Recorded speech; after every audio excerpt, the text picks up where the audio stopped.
ស្ត្រីឬគូស្នេហ៍មួយចំនួនអាចមិនចង់បានកូនឬក៏ពួកគេចង់រងចាំពេលក្រោយមានវិធីមួយចំនួនដើម្បីឲ្យពួកគេរីករាយក្នុងការរួមភេទដោយបង្ការការមានផ្ទៃពោះសូមពិនិត្យមើលជម្រើសមួយចំនួនដែលជាវិធីសាស្ត្រពន្យាកំណើតស្រោមអនាម័យសម្រាប់បុរសជាបំពង់កៅស៊ូស្ដើងដែលគ្របលើលឹងអ្នកអាចទិញវានៅតាមផ្សារទំនើបនិងឱសថស្ថានស្រោមអនាម័យនីមួយៗប្រើបានតែម្ដងទេ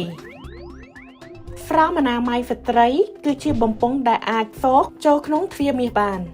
វាពិបាកស្វែងរកជាងស្រោមអនាម័យបុរសប៉ុន្តែអ្នកអាចរកវាបានពី clinic ផែនការគ្រួសារឱសថស្ថានមួយចំនួននិងនៅលើអ៊ីនធឺណិតស្រោមអនាម័យទាំងពីរប្រភេទនេះប្រើបានតែម្ដងប៉ុណ្ណោះ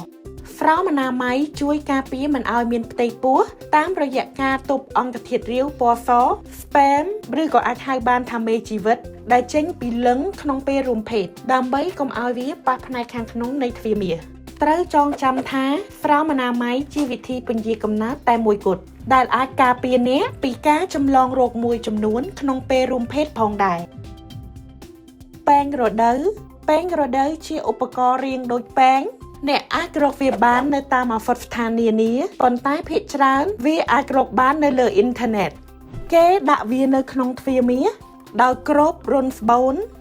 មុនពេលប្រើដំបូងអ្នកអាចសុំឲ្យវេជ្ជបណ្ឌិតឬគិលានុបដ្ឋាយិកាពិនិត្យមើលថាតើអ្នកសោកវាបានត្រឹមត្រូវហើយវាល្មមឬទេ IUD គឺជាកងដាក់ក្នុងស្បូនវាមានពីរប្រភេទកងដាក់ក្នុងស្បូនប្រភេទអរម៉ូន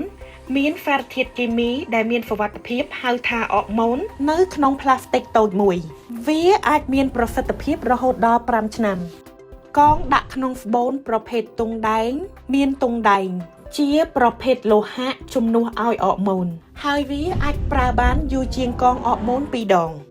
កងដាក់ក្នុងស្បូនត្រូវបានសកបញ្ចូលទៅក្នុងស្បូនហើយត្រូវបានយកចេញដោយប្រើខ្សែដោយវេជ្ជបណ្ឌិតឬគិលានុបដ្ឋាយិកាឯកទេសដែលទទួលការបណ្ដុះបណ្ដាលអ្នកអាចនឹងមានកូនវិញភ្លាមនៅពេលដែលអ្នកដកកងនេះចេញកងដាក់ក្រោមស្បែកជាផ្លាស្ទិកទន់តូចវែងមួយដើមដែលមានអរម៉ូន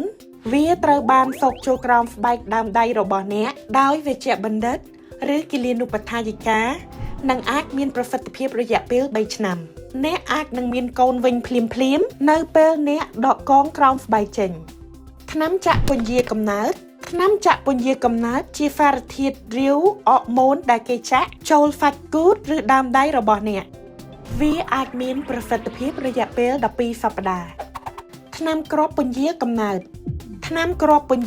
តជាថ្នាំដែលមានអរម៉ូនដែលត្រូវការលេបរាល់ថ្ងៃ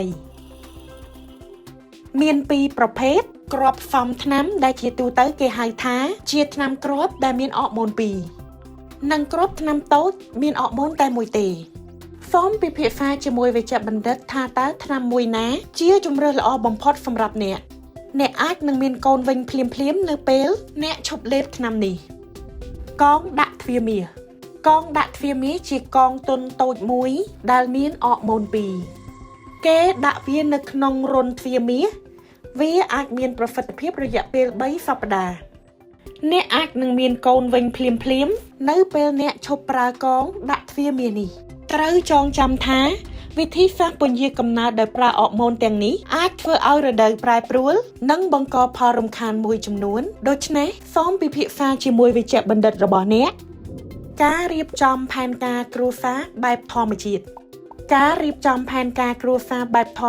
គឺនៅពេលដែលគេប្រើប្រតិទិនឬកម្មវិធីដើម្បីព្យាយាមព្យាករណ៍ថា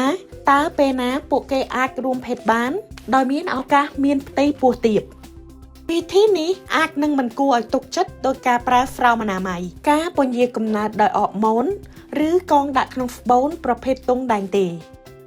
វាពិបាកប៉ាន់ស្មានឲ្យបានត្រឹមត្រូវព្រោះវាអាចខុសគ្នាពីមនុស្សម្នាក់ទៅម្នាក់ដូច្នេះសូមពិភាក្សាជាមួយវេជ្ជបណ្ឌិតបើសិនអ្នកពិចារណាប្រើប្រាស់ជម្រើសនេះវិធីសាស្ត្រដកចេញគឺនៅពេលដែលលឹងត្រូវបានដកចេញពីទ្វារមាសមុនពេលបុរសបញ្ចេញទឹកកាមនៅទីបំផុតនៃដំរែក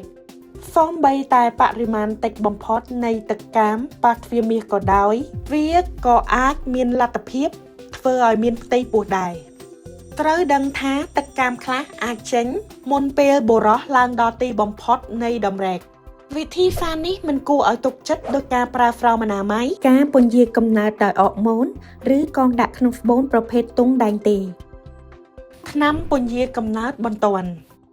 ថ្នាំពន្យាកំណើតបន្ទាន់ពេលខ្លះសំដៅលើថ្នាំគ្រាប់ក្រោយពេលរួមភេទត្រូវបានប្រើនៅពេលអ្នកបារម្ភថាអ្នកអាចនឹងមានផ្ទៃពោះកងដាក់ក្នុងស្បូនប្រភេទទង់ដែងក៏អាចប្រើជាវិធីពន្យាកំណើតបន្ទាន់បានដែរអ្នកអាចមានផ្ទៃពោះបើសិនជាមានការរហែកស្រោមអនាម័យការភ្លេចលេបថ្នាំគ្រាប់ឬលេបយឺតឬមិនបានប្រើវិធីពន្យាកំណើតសូមពិភាក្សាជាមួយអសតការីវេជ្ជបណ្ឌិតឬគិលានុបដ្ឋាយិកាអំពីជម្រើសនានាបើសិនជាអ្នកយល់ថាខ្លួនឯងជួបស្ថានភាពនេះអ្នកអាចរកទិញថ្នាំបាននៅតាមអសតស្ថានហើយត្រូវលេបវាឲ្យបានលឿនបំផុតតាមដែលអាចធ្វើទៅបានដើម្បីឲ្យវាមានប្រសិទ្ធភាពពោលគឺក្នុងរយៈពេល4ឬ5ថ្ងៃបន្ទាប់ពីរួមភេទសូមពិភាក្សាជាមួយវេជ្ជបណ្ឌិតអំពីជម្រើសកងដាក់ក្នុងស្បូនប្រភេទទង់ដែងការពន្យាកំណើតអចិន្ត្រៃយ៍ការពន្យាកំណើតជាអចិន្ត្រៃយ៍នៅពេលបុរសស្ត្រីឆ្លងកាត់ការវះកាត់ដើម្បីឲ្យប្រកាសថាពួកគេមិនអាចមានកូននៅពេលអនាគតសម្រាប់បុរសគឺការកាត់បំពង់តូចៗនៅក្នុងរាងកាយរបស់ពួកគេដើម្បីបញ្ឈប់មិនឲ្យទឹកកាមចេញនៅពេលរួមភេទសម្រាប់ស្ត្រីគឺការកាប់បំពង់តូចៗនៅក្នុងរាងកាយរបស់ពួកគេដើម្បីបញ្ឈប់មិនឲ្យសុទ្ធផ្លាស់ទីនៅក្នុងស្បូនបើសិនជាអ្នកគិតថាអ្នកអាចសម្រេចចិត្តចង់បានកូននៅថ្ងៃក្រោយទាំងនេះប្រហែលជាមិនមែនជាជម្រើសល្អសម្រាប់អ្នកទេសូមដឹងថាវិធីសាស្ត្រខ្លះៗក្នុងវីដេអូនេះមានប្រសិទ្ធភាពក្នុងការកាត់បន្ថយឱកាសមានផ្ទៃពោះជាងវិធីផ្សេងទៀតបើសិនជាអ្នកមិនប្រាកដថាជម្រើសមួយណាល្អបំផុតសម្រាប់អ្នកសូមពិភាក្សាជាមួយវេជ្ជបណ្ឌិតរបស់អ្នកជាមួយគ្នានេះអ្នកប្រហែលជាចង់មើលវីដេអូផ្សេងទៀតរបស់យើងអំពីការមានផ្ទៃពោះនិងការមានរដូវ